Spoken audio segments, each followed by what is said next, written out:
Aged care facilities have a lot of trouble with sexuality generally. Heterosexual people are more or less required or assumed to be asexual. When it comes to any sex or gender identity differences in terms of orientation, people have a lot of trouble coping with that.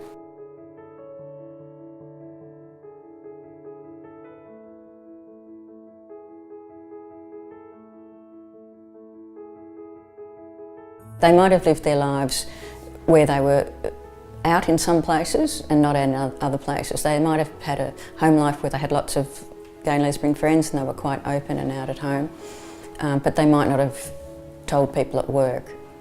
And that compartmentalising of your life you can do while you're in control of your life, but when your home becomes an aged care facility, you don't have that sort of control anymore.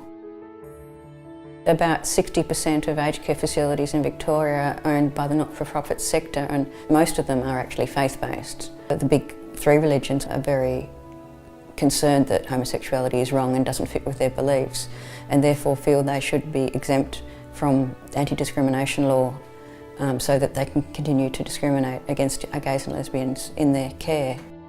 In December, the federal government launched a strategy for aged care and ageing for LGBTI people.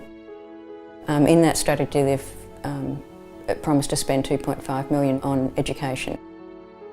There needs to be lots of that, but sort of across the board, not just to the managers of the centres, but also the people, the patient care attendants who actually do the showering and have the contact with people. Because it's often them who have a lot of power over someone, like leaving them sitting on the toilet for an hour if they don't like them. It's a bit scary about how vulnerable people are, and often homophobia is not necessarily very overt because people know they're not really allowed to do it, but they might just, if they're busy, they prefer to see and look after the people they like rather than the people they're uncomfortable with.